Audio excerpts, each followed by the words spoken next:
Nada acontecia no GP da Áustria de Fórmula 1.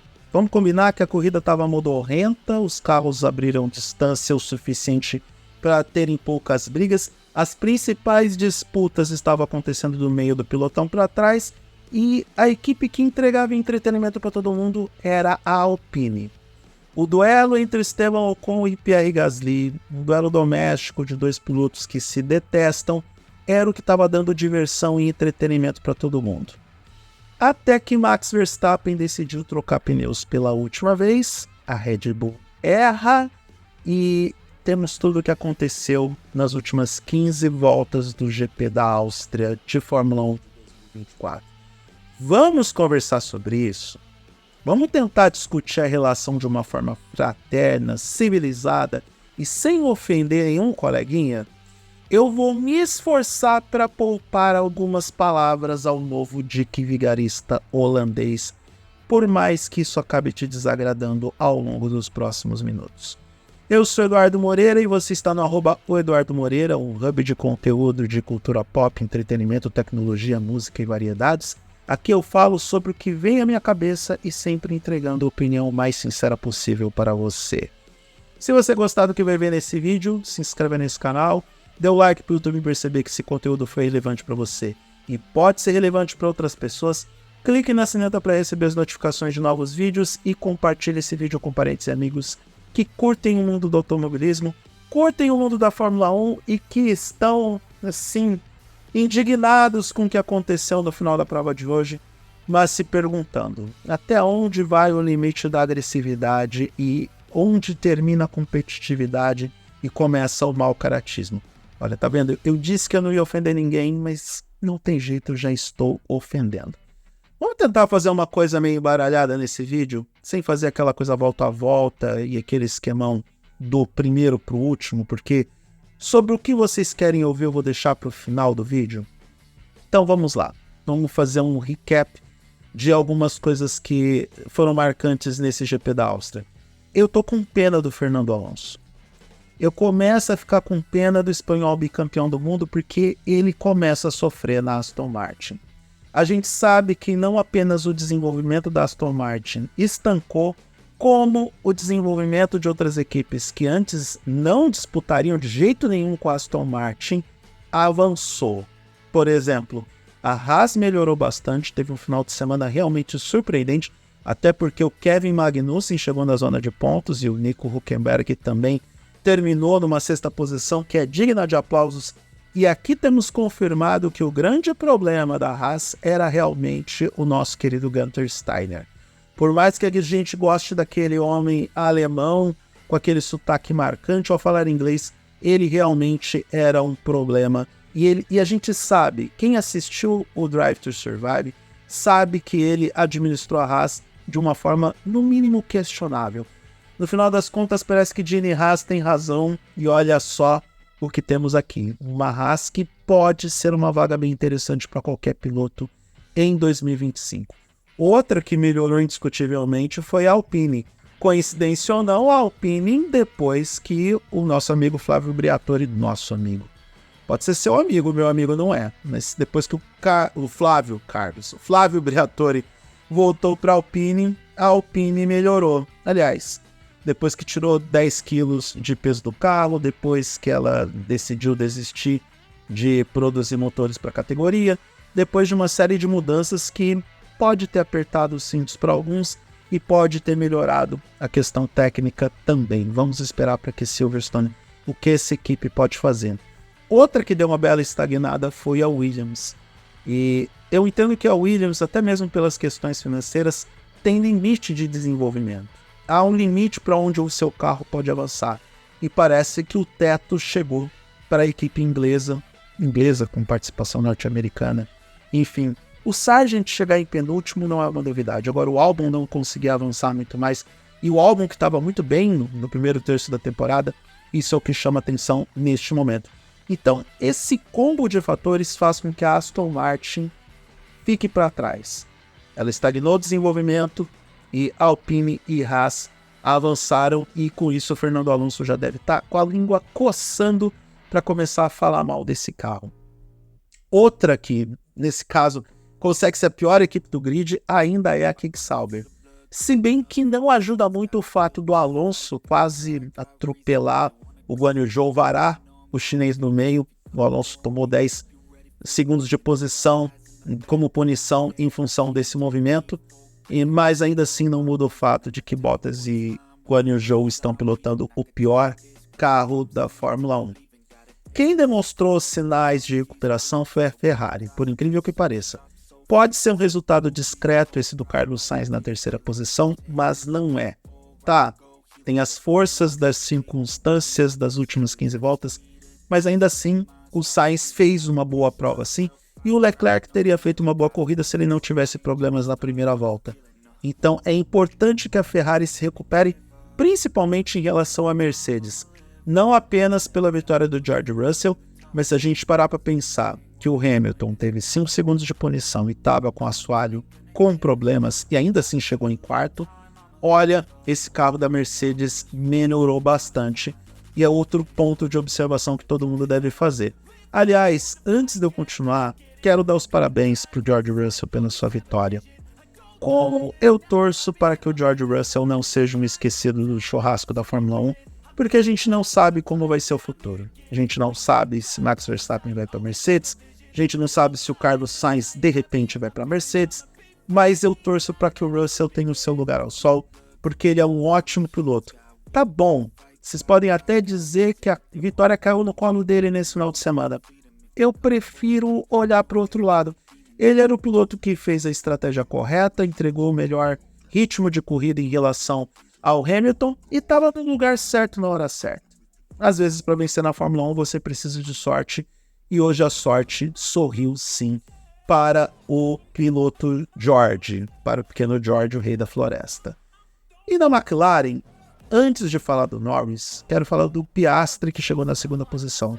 Excelente prova do piloto australiano, que também teve problemas ao longo da corrida, também entregou uma prova de recuperação muito consistente, e para mim, eu acho que a primeira vitória do Piastri vinha ainda em 2024. Ele é um excelente piloto, ele tá no carro certo, tá na posição certa. Entendemos porque que a McLaren e a Renault / Alpine estavam disputando esse cara. Então, o Piastri é um dos jovens pilotos que já é uma realidade na Fórmula 1. Diferente do Sérgio Pérez, que não importa o que aconteça com Max Verstappen, ele sempre vai chegar atrás. É impressionante como o Sérgio Pérez, com o carro que tem, está terminando as corridas 1 minuto atrás do vencedor. Tudo bem, eu sei que Mercedes, Ferrari e McLaren melhoraram bastante e, olhando exclusivamente para o Sérgio Pérez, porque o Max Verstappen, independentemente do que você pensa a respeito dos códigos morais e éticos dele, é um pai da matéria, é o melhor piloto da categoria, mas o Sérgio Pérez, ele está revelando para todos nós que o desenvolvimento dessa Red Bull chegou no teto. Que esse carro, não digo que ele tem problemas, mas que os adversários chegaram, e falando especificamente da McLaren, já dá para dizer que ultrapassou. E a diferença entre Verstappen e Norris está no quilate dos pilotos mesmo. E no caso do Verstappen e do Pérez, essa diferença é abissal. É uma diferença gigantesca. Então, para um carro que a gente já começa a levantar dúvidas sobre a sua competitividade e desempenho, dá para olhar para o Pérez e pensar, bom, o desempenho real desse carro da Red Bull é o que o Pérez está entregando. E aí liga sim um sinal de alerta para a equipe dos energéticos, porque talvez, só talvez, eles tenham que ainda pensar mais um pouco nesse carro, não para conquistar o título de pilotos, porque eu acho que esse já está garantido para o Verstappen, independentemente do que venha a acontecer, das coisas que vão acontecer ao longo da temporada, ainda mais com a faceta que o Verstappen mais uma vez deixou claro hoje, que pode entregar em disputas de pista, e eu vou chegar nesse ponto, mas em função do desempenho do Sérgio Pérez, que não consegue, com um carro que teoricamente seria o melhor do grid, desempenhar à frente de McLaren, Mercedes e Ferrari. Aliás, volto a repetir, George Russell sim venceu porque estava no lugar certo na hora certa, mas em outros tempos essa vitória cairia no colo da Ferrari e não da Mercedes. Bom, Vamos falar sobre o elefante branco dentro da sala de cristal. Ou, neste caso, um elefante colorido, ou laranja, ou na cor dos energéticos da Red Bull, você escolhe. Sobre o lance entre Max Verstappen e Lando Norris. Antes da fatídica batida do Verstappen em cima do Norris, porque sim, logo de cara eu digo, Max Verstappen é o culpado da batida, tá? A gente vai discutir os códigos morais e éticos dele daqui a pouco. Voltas antes, nas tentativas de ultrapassagem do Lando Norris, o Max Verstappen, que estava à frente, estava freando enquanto se defendia. E isso está nas regras, ele não pode fazer isso. Está claro nas regras que o piloto não pode fazer a frenagem durante o movimento de bloqueio. Ou melhor, vou deixar claro, ele não pode frear enquanto está se defendendo. O Norris colocava pela direita para disputar o espaço com o Verstappen e o Verstappen fazia o crash test dele externando o volante para a direita. Ele não pode fazer isso, isso está nas regras. Se você quiser discutir as regras, fique à vontade, mas a gente tem que trabalhar no campo do que ele pode fazer e do que ele não pode fazer. E sobre o lance fatídico que rendeu a saída do Norris da corrida e o prejuízo direto para o Verstappen, prejuízo relativo, porque diferente de Norris, que teve que abandonar, o Verstappen concluiu a prova e acumulou pontos. E isso faz com que ele seja o grande vencedor do que ele mesmo cometeu, ou seja, o crime compensa. Então, depois de todos os ângulos analisados, diferentes câmeras, diferentes ângulos de visualização, quem defende o movimento do Verstappen, depois de ver todos esses ângulos, ou é mau caráter, ou tem uma visão tanto quanto distorcida. Você pode escolher. Ou é burro, ou é mau caráter, ou tem visão distorcida. Você escolhe. Nem acho que o que o Verstappen fez ontem, que esse vídeo vai ser na segunda-feira, nem acho que o que ele fez foi tão grave assim. Historicamente, os pilotos da Fórmula 1 fazem isso. Historicamente, grandes campeões são grandes dick vigarista. A gente tem uma lista enorme. Vamos lá, Mansell, que foi campeão do mundo por incrível que pareça. Prost, Senna, Vettel, Hamilton, todos eles jogaram duro e em alguns casos sacanearam, trapacearam para vencer campeonatos. Isso é fato. Nós não estamos discutindo esses pilotos.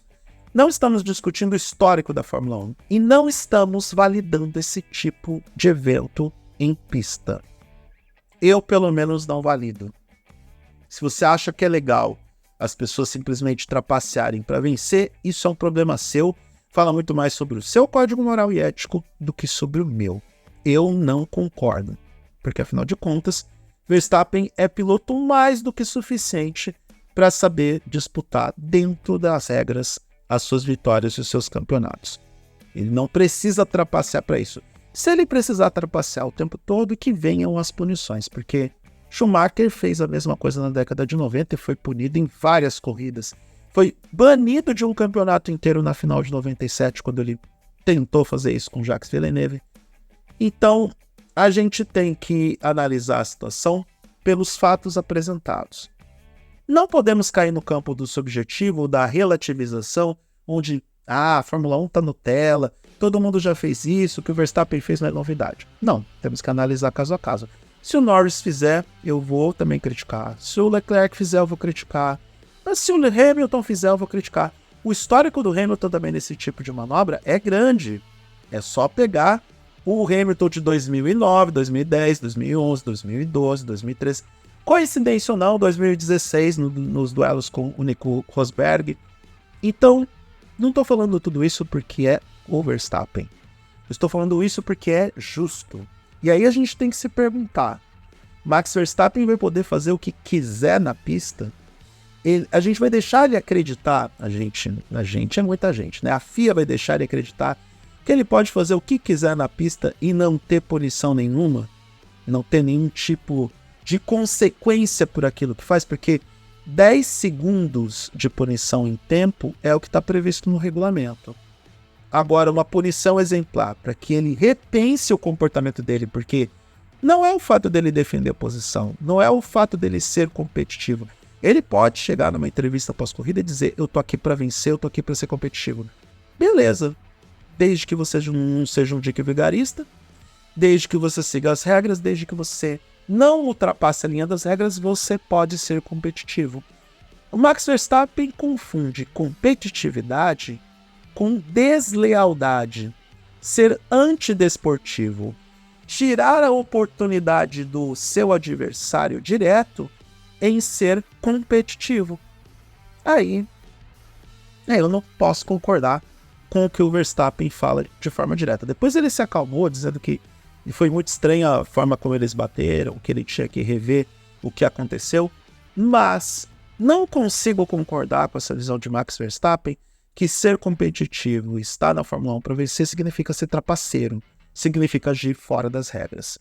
Ele não podia fazer o movimento que ele fez para impedir que Lando Norris ocupasse o espaço. Tá no regulamento. Acabou. Não cabe subjetividade no lance. É só ver diferentes ângulos e diferentes posicionamentos de câmera que mostram o mesmo lance.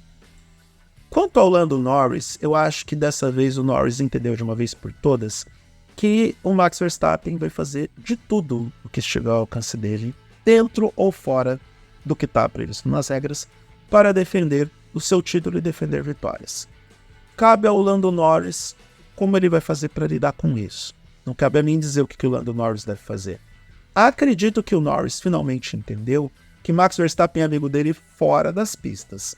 Dentro das pistas é cada um por si. E Norris vai ter que reagir a isso. Norris vai ter que trabalhar a ideia de jogar pesado para poder vencer o Max Verstappen, porque, fora isso, ele vai tomar pau o tempo todo e Verstappen não estará disposto a permitir que ele ou qualquer um acabe vencendo ele na competição direta. De novo, nesse momento quem tem a vantagem em pontos é Max Verstappen. Em um choque direto com o Lando Norris e até mesmo com o Charles Leclerc, o Verstappen não tem nada a perder. Seus adversários diretos têm. Não podemos nos esquecer que a diferença de pontos é mais de 60 pontos. São mais de 2 corridas de vantagem. Não acho que o Max Verstappen vai perder o título por conta dessas disputas. E independentemente do que acontecer, ele vai levar o título mundial de 2024. Só espero que seja algo minimamente limpo, lícito e dentro das regras. E uma última coisa antes de terminar o vídeo. Eu acredito que o Norris alcançaria o Verstappen e disputaria a vitória de qualquer maneira, porque a estratégia de pneus da McLaren para o final da corrida foi melhor montada. A McLaren sabia que a Red Bull de Verstappen não tinha mais um jogo de pneus médios novos e apostou nisso, colocou pneus novos médios no Norris para que Norris descontasse a diferença, a distância em tempo, tanto que Norris nem se esforçou muito ao longo da prova para reduzir a diferença ou a distância em relação ao Verstappen, porque sabia que no final da prova a McLaren estaria melhor e que poderia alcançar o Verstappen sim, porque faltava um pouco mais de 15 voltas e essa distância poderia ser eliminada. Até se ele tirasse 5 décimos por volta, ele poderia reduzir essa diferença e disputar a vitória no final. Não contava, obviamente, com a falha dos pitstops e a falha dos pits da Red Bull, que acabou meio que matando a corrida do Verstappen naquela circunstância. E isso porque o Verstappen ainda conseguiu pontos. De novo, para o Verstappen, a consequência da ação de retirar o Norris da corrida valeu a pena, porque ele acumulou pontos para o campeonato. No caso do Verstappen, o crime compensou. E aí a gente tem que avaliar se realmente vale a pena a gente deixar o Verstappen acreditar que o crime compensa, sem abrir mão da competitividade da disputa. De novo, Verstappen é um excelente piloto. Ele é o pai da matéria, ele é o melhor do grid nesse momento. Ele não precisa trapacear para vencer. Ou será que ele só consegue vencer dessa forma? Ou será que a Red Bull não tem mesmo mais o melhor carro e McLaren, Mercedes e Ferrari chegaram e agora o Verstappen vai ter que mostrar do que ele é feito para conquistar um título mundial? Olha só que coisa. Aquele vídeo que eu gravei falando sobre as declarações do Alan Prost, onde o Prost dizia que os títulos do Verstappen não vão ter peso enquanto ele não tiver adversários, parece que o Alain Prost tem razão. Olha só que coisa, o tempo deu razão pro tetracampeão do mundo. Próxima etapa, GP da Inglaterra, lá em Silverstone. Não estarei presente para assistir a corrida pela manhã, porque eu estarei com outro compromisso no final de semana, mas prometo que eu vou gravar um vídeo depois que eu assistir a reprise e dar os meus pitacos e as minhas opiniões sobre essa disputa automobilística que está ficando cada vez mais divertida e empolgante, porque, olha só que coisa, temos o campeonato mais complicado por Verstappen do que foi no ano passado e a gente se diverte muito com isso. De novo, parabéns pro George Russell, que mereceu essa vitória pelo conjunto da obra do final de semana, estava no lugar certo, na hora certa, entregou um bom desempenho em relação a tudo o que estava acontecendo na corrida e teve como presente uma vitória caindo no colo. Mas eu tô muito curioso para ver se essa amizade entre o Verstappen e o Norris foi pro saco. Algo me diz que sim.